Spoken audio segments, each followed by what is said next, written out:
Welcome to another episode of Good Vibe Wisdom. This episode will be about the worst case scenario. So a lot of us are inspired and we want to live our dream and we want to expand to our greater self. But there is all this fear of what would happen if I walk that path. What would happen if I quit my job, if I quit college to go for my dreams and to live my soul purpose? So if we're in our mind a lot and there's all these limiting beliefs circling in our mind and we have troubles letting go of that, we are still very much attached to it. We can try out this worst case scenario game, in a sense, if you say, to really feel what could really go wrong and what is the worst thing that could happen if I decide to go for my dreams, if I decide to take this leap of faith.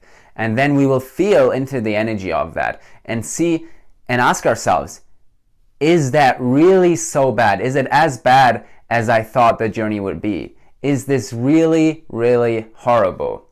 Is this something that my whole life would not be able to cope with? Is this something that I wouldn't be able to manage?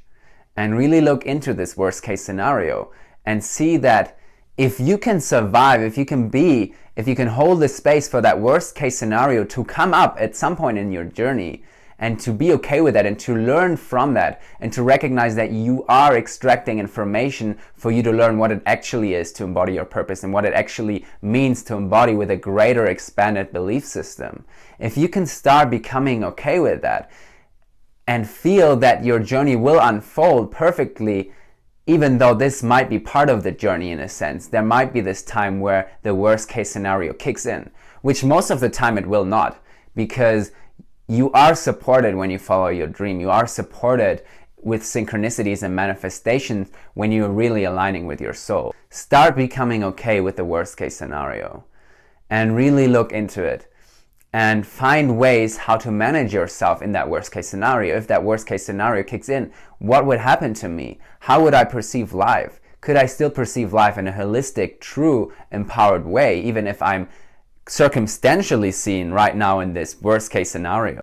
So paint the picture of your worst case scenario and ask yourself, is this really likely to happen? Most of the times the answer will be no. But if it is going to happen, then find a way to be okay with that.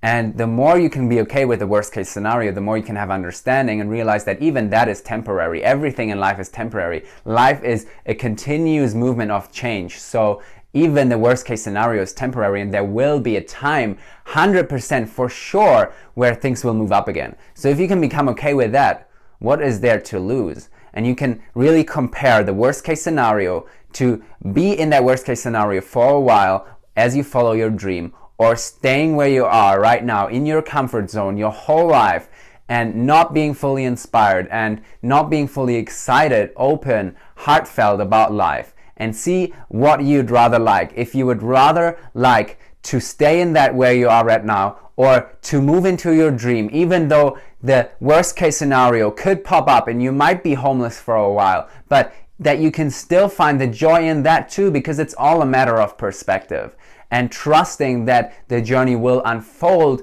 even though the worst case scenario might pop up. So really compare these two scenarios, because at the end of the day, a lot of people say that it is a risk of following our dreams. It's too risky. We should have security. But I see it the other way around. I think it's too risky to live this comfortable life that we're not really living excitingly, that we are not really inspired about. It's so risky because we're not embodying our soul, and all that we're here to do in this physical reality is to embody our soul in this life. So if we're not doing that just for security and comfort reason that our ego portrays, that our ego projects, then we are risking our whole life. We are risking that we're not aligning with feelings of bliss, excitement, joy, loving life, being of service to others, living a purposeful life. We're risking all of that for comfort and security and this tendency to not want change. So ask yourself, are you ready to move into your dream? Are you ready to handle the worst case scenario? How bad is the worst case scenario compared to staying in your comfort zone and not really living life purposefully? You have to be honest with yourself. You have to have that sense of integrity. So yeah, this episode was all about exploring that, and I would like you to take this into an exercise. Just write down the worst case scenario for you and read it and see how bad it actually is. Most often it might not be that bad, and you can actually see that you can handle that. But so often we're just lost in our mind, and the frequency drops, and then we're like, I can't do this, it's something horrible could happen. But what could actually happen? Ask yourself this question. You are an infinite divine soul. You are supported in your mission, in your unique expression of the one infinite creator. So trust that wherever you're going, you are supported, even though the challenges might bring up certain scenarios that you might label, that you might consider bad, although they are just expanding your sense of consciousness, your sense of experience that is going to give you a greater light to shine forth in this life. See you next time, beautiful people.